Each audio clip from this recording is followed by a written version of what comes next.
اس کتاب کی audio recording کے دوران حوالہ جات کو تسلسل اور روانی برقرار رکھنے کے لیے نظر انداز کیا گیا ہے۔ حوالہ جات کے لیے مطبوعہ کتاب ملاحظہ کیجیے۔ یہ کتاب readmaududi.com پر PDF کی صورت میں بھی دستیاب ہے۔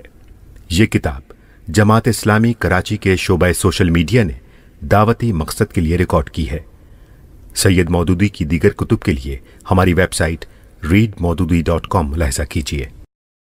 باب ہفتم امام ابو حنیفہ کا کارنامہ۔ اس سے پہلے ان صفحات میں ہم یہ بیان کر چکے ہیں کہ ملوکیت کا آغاز ہوتے ہی امت کی قیادت دو حصوں میں بٹ گئی تھی۔ ایک سیاسی قیادت جس کی زمام کار ملوک و امراء اور سلاطین کے ہاتھ میں رہی، اور دوسری دینی قیادت جسے امت کے علماء و صلحاء نے سنبھال لیا۔ قیادت کی اس تفریق کے اسباب و نتائج پر ہم اس سے پہلے مفصل بحث کر چکے ہیں اور یہ بھی بتا چکے ہیں کہ اس دور تفریق میں سیاسی قیادت کا کیا رنگ تھا۔ اب ہم ایک نظریہ بھی دکھانا چاہتے ہیں کہ وہ لوگ کیسے تھے جنہوں نے امت کی دینی قیادت سنبھالی اور کس طرح انہوں نے وہ مسائل حل کیے جو اس دور میں پیدا ہوئے تھے۔ اس مقصد کے لیے ہم امام ابو حنیفہ کو دینی قیادت کے ایک نمائندے کی حیثیت سے لے کر یہاں ان کا کارنامہ پیش کریں گے اور اس کے بعد یہ بتائیں گے کہ ان کے شاگرد امام ابو یوسف نے ان کے کام کی تکمیل کس طرح کی۔ مختصر حالات زندگی۔ امام کا اسم گرامی نعمان بن ثابت تھا۔ عراق کے دارالحکومت کوفہ میں ان کی پیدائش معتبر روایات کے مطابق 80 ہجری یعنی 699 عیسوی میں ہوئی۔ عبد الملک بن مروان اس وقت اموی خلیفہ تھے اور حجاج بن یوسف عراق کا گورنر۔ انہوں نے اپنی زندگی کے 52 سال بنی امیہ کے عہد میں اور 18 سال بنی عباس کے عہد میں گزارے۔ حجاج بن یوسف کی موت کے وقت وہ 15 سال کے تھے۔ عمر بن عبدالعزیز کے زمانے میں وہ جوان تھے۔ یزید بن المہلب، خالد بن عبداللہ قصری اور نصر بن سیار کی ولایت عراق کے طوفانی عہد ان کی آنکھوں کے سامنے گزرے۔ ابن حبیرہ آخری اموی گورنر کے ظلم و ستم کا وہ خود نشانہ بنے۔ پھر ان کے سامنے ہی عباسی دعوت اٹھی۔ اس کا مرکز ان کا اپنا شہر کوفہ تھا اور بغداد کی تعمیر سے پہلے تک کوفہ ہی کو عملاً نوخیز دولت عباسیہ کے مرکز کی حیثیت حاصل رہی۔ خلیفہ المنصور کے عہد میں 150 ہجری یعنی 767 عیسوی میں انہوں نے وفات پائی۔ ان کا خاندان ابتداً کابل میں آباد تھا۔ ان کے دادا جن کا نام بعض نے زوتی اور بعض نے زوتا لکھا ہے، جنگ میں گرفتار ہو کر کوفہ آئے اور مسلمان ہو کر یہیں بنی تیم اللہ کی ولا یعنی پیٹرنج میں رہ پڑے۔ ان کا پیشہ تجارت تھا۔ حضرت علی سے ان کی ملاقات تھی اور اس حد تک تعلقات تھے کہ وہ کبھی کبھی ان کی خدمت میں ہدیے بھیجتے رہتے تھے۔ ان کے بیٹے ثابت یعنی امام ابو حنیفہ کے والد بھی کوفے میں تجارت کرتے تھے۔ امام کی اپنی ایک روایت سے معلوم ہوتا ہے کہ کوفے میں ان کی روٹیوں کی دکان یعنی بیکری تھی۔ امام کی تعلیم کے متعلق ان کا اپنا بیان یہ ہے کہ ابتداً انہوں نے قرأت، حدیث، نحو، ادب، شعر، کلام وغیرہ تمام ان علوم کا مطالعہ کیا تھا جو زمانے میں متداول تھے۔ اس کے بعد انہوں نے علم کلام میں اختصاص پیدا کیا اور ایک مدت اس میں مشغول رہ کر اس مرتبے تک ترقی کر گئے کہ اس فن میں ان کی طرف نگاہیں اٹھنے لگیں۔ ان کے مشہور شاگرد ظفر بن الحزیل کی روایت ہے کہ امام نے ان سے کہا، پہلے میں علم کلام سے دلچسپی رکھتا تھا اور اس حد کو پہنچ گیا تھا کہ میری طرف اشارے کیے جاتے تھے۔ اور ایک روایت میں امام خود فرماتے ہیں، میں ایک ایسا شخص تھا جسے علم کلام کی بحثوں میں مہارت حاصل تھی۔ زمانہ ایسا گزرا کہ میں انہی بحثوں اور مناظروں میں مشغول رہتا تھا، اور چونکہ اختلافات کا اکھاڑا زیادہ تر بصرے میں تھا اس لیے میں تقریباً 20 مرتبہ وہاں گیا اور کبھی کبھی سال 6 مہینے بھی وہاں رہ کر خارج کے مختلف گروہوں، اباضیہ، صفریہ وغیرہ سے اور حشویہ کے مختلف طبقوں سے مناظرے کرتا رہا۔ اس سے یہ نتیجہ نکالا جا سکتا ہے کہ امام نے اس وقت کے فلسفہ و منطق اور اختلاف مذاہب کے متعلق بھی ضرور کافی واقفیت بہم پہنچائی ہوگی، کیونکہ اس کے بغیر علم کلام میں آدمی دخل نہیں دے سکتا۔ بعد میں انہوں نے قانون میں منطقی استدلال اور عقل کے استعمال کا جو کمال دکھایا اور بڑے بڑے پیچیدہ مسائل کو حل کرنے میں جو شہرت حاصل کی، وہ اسی ابتدائی ذہنی تربیت کا نتیجہ تھی۔ کافی مدت تک اس میں مشغول رہنے کے بعد کلامی جھگڑوں اور مجادلوں سے ان کا دل بیزار ہو گیا اور انہوں نے فقہ یعنی اسلامی قانون کی طرف توجہ کی۔ یہاں طبعاً ان کی دلچسپی اہل الحدیث کے مدرسہ فکر سے نہ ہو سکتی تھی۔ عراق کے اصحاب الرائے کا مرکز اس وقت کوفہ تھا، اسی سے وہ وابستہ ہو گئے۔ اس مدرسہ فکر کی ابتدا حضرت علی اور عبداللہ بن مسعود سے ہوئی تھی۔ ان کے بعد ان کے شاگرد شری، علقمہ اور مسروق اس مدرسے کے نامور آئمہ ہوئے جن کا شہرہ اس وقت تمام دنیا اسلام میں تھا۔ پھر ابراہیم نخعی اور ان کے بعد حماد تک اس کی امامت پہنچی۔ انہی حماد کی شاگردی ابو حنیفہ نے اختیار کی اور ان کی وفات تک پورے 18 سال ان کی صحبت میں رہے، مگر انہوں نے صرف اسی علم پر اکتفا نہ کیا جو کوفے میں ان کے اساتذہ کے پاس تھا، بلکہ بار بار حج کے موقع پر حجاز جا کر وہ فقہ اور حدیث کے دوسرے اکابر اہل علم سے بھی استفادہ کرتے رہے۔ 120 ہجری میں جب ان کے استاذ حماد کا انتقال ہوا تو اس مدرسہ فکر کے لوگوں نے بالاتفاق امام ابو حنیفہ کو ان کا جانشین بنایا اور اس مسند پر 30 سال تک درس و تدریس اور افتاء کا وہ لافانی کام انہوں نے انجام دیا جو آج مذہب حنفی کی بنیاد ہے۔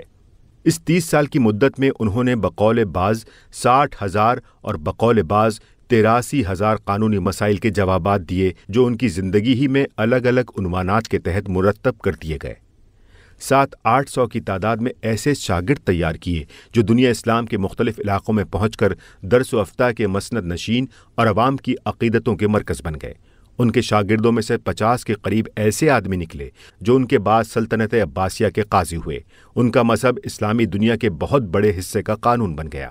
وہی عباسی، سلجوقی، عثمانی اور مغل سلطنتوں کا قانون تھا اور آج چین سے لے کے ترکی تک کے کروڑوں مسلمان اسی کی پیروی کرتے ہیں۔ معاش کے لیے امام نے اپنا آبائی پیشہ تجارت اختیار کیا۔ کوفہ میں وہ خز یعنی ایک خاص قسم کے کپڑے کی تجارت کرتے تھے۔ رفتہ رفتہ انہوں نے اس پیشے میں بھی غیر معمولی ترقی کی۔ ان کا اپنا ایک بڑا کارخانہ تھا جس میں خز تیار کیا جاتا تھا۔ ان کی تجارتی کوٹھی صرف کوفے ہی میں کپڑا فروخت نہیں کرتی تھی بلکہ اس کا مال دور دراز علاقوں میں بھی جاتا تھا۔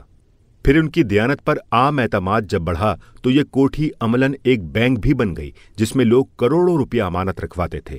ان کی وفات کے وقت 5 کروڑ درہم کی امانتیں اس کوٹھی میں جمع تھیں۔ مالی اور تجارتی معاملات کے متعلق اس وسیع تجربے نے ان کے اندر قانون کے بہت سے شعبوں میں وہ بصیرت پیدا کر دی تھی جو صرف علمی حیثیت سے قانون جاننے والوں کو نصیب نہیں ہوتی۔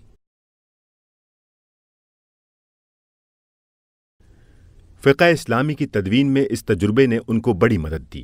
اس کے علاوہ دنیاوی معاملات میں ان کی فراست و مہارت کا اندازہ اس بات سے بھی ہوتا ہے کہ جب 145 ہجری یعنی 762 عیسوی میں المنصور نے بغداد کی تعمیر کا آغاز کیا تو امام ابو حنیفہ ہی کو اس کی نگرانی پر مقرر کیا اور 4 سال تک وہ اس کام کے نگران اعلیٰ رہے۔ وہ اپنی شخصی زندگی میں انتہائی پرہیزگار اور دیانتدار آدمی تھے۔ ایک مرتبہ انہوں نے اپنے شریک کو مال بیچنے کے لیے باہر بھیجا۔ اس مال میں ایک حصہ عیبدار تھا۔ امام نے شریک کو ہدایت کی کہ جس کے ہاتھ فروخت کرے اسے عیب سے آگاہ کر دے، مگر وہ اس بات کو بھول گیا اور سارا مال عیب ظاہر کیے بغیر فروخت کرایا۔ امام نے اس پورے مال کی وصول شدہ قیمت یعنی جو 35,000 درہم تھی خیرات کر دی۔ مورخین نے متعدد واقعات ایسے بھی نقل کیے ہیں کہ ناتجربے کار لوگ اگر اپنا مال فروخت کرنے کے لیے ان کی دکان پر آتے اور مال کی قیمت کم بتاتے تو امام خود ان سے کہتے تھے کہ تمہارا مال زیادہ قیمتی ہے اور ان کو صحیح قیمت ادا کرتے تھے۔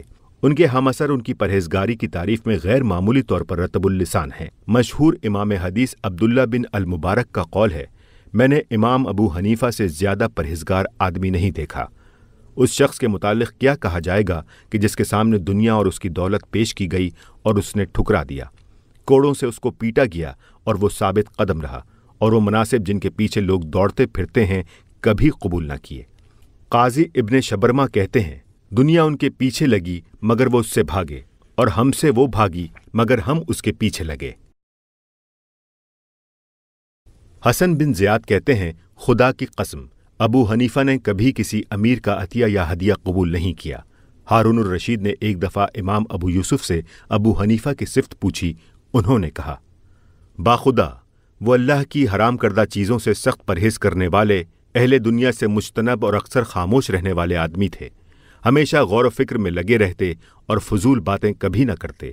اگر کوئی مسئلہ ان سے پوچھا جاتا اور ان کے پاس اس کے متعلق کوئی علم ہوتا تو جواب دے دیتے۔ امیر المومنین، میں تو بس یہ جانتا ہوں کہ وہ اپنے نفس اور دین کو برائیوں سے بچاتے تھے اور لوگوں سے بے نیاز ہو کر اپنے آپ سے مشغول رہتے تھے۔ وہ کبھی کسی کا ذکر برائی کے ساتھ نہ کرتے تھے۔ وہ ایک نہایت فیاض آدمی تھے، خصوصاً اہل علم پر